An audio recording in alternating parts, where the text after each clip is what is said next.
Online privacy is often dismissed with one lazy phrase. If you have nothing to hide, why do you care? But that question reveals how broken our systems have actually become. I lock my front door at night, not because I'm doing something illegal inside my house, but because my home is mine. I decide who comes in, I decide what is shared, I decide what stays private. Most people understand that instinct immediately in the physical world. But when it comes to technology, we're told that wanting the same boundaries is paranoid, inconvenient, or suspicious. Privacy is not about hiding wrongdoing. It's about protecting human freedom. It's about preserving the ability to think, speak, explore, organize, love, worship, and live without every action being logged into a database somewhere. It's about keeping power balanced between people and institutions. And that's why this matters so much, because data is power. We often talk about surveillance like it's only about better ads or companies trying to sell us stuff. But the real issue is much bigger than marketing. Data reveals patterns.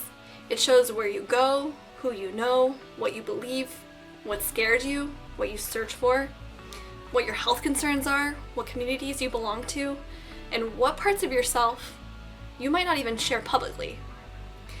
At scale, that does not just create consumer profiles. It creates systems of influence and control. A bad system collects as much as possible. It assumes more data is always justified. A better system would ask different questions. Who holds the power, and what happens when that power changes hands? Because history makes one thing clear. Rights are not guaranteed forever. Women's rights can be rolled back, and have been. Religious freedom can be threatened, speech can be punished, gay marriage and LGBTQ rights can be challenged. Political dissent can be reframed as danger. What feels secure in one moment can become vulnerable in the next. Now, imagine all of that happening in a world where governments and corporations already hold detailed records of people's lives. That's the part people miss when they say I have nothing to hide. The issue is not just what the system does when it's stable. The issue is what the system allows when it's abused.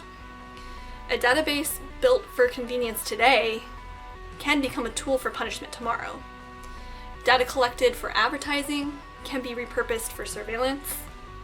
Search histories, location records, purchases, messages, associations, and identities can all become evidence in the hands of people who do not share your values or respect your rights. Building better systems means refusing to normalize that kind of imbalance. It means designing technology that protects people instead of extracting from them. It means minimizing data collection instead of hoarding it. It means giving people real ownership, real consent, and real boundaries. It means remembering that just because technology can watch us doesn't mean it should. Online privacy is not a niche concern for people with secrets. It's a foundation of a free society. Because the moment we accept that only guilty people want privacy, we're no longer building tools for human dignity. We're building infrastructure for obedience.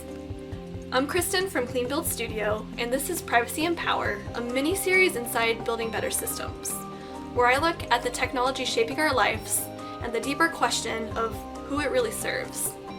In the next few episodes, we're going to dig deeper into how people are profiled even when they're barely online, why California had to create a delete me law in response to the data broker economy, and how companies like Palantir fit into the bigger architecture of surveillance. Subscribe if you want more videos on privacy, power, ethical tech, and building better systems.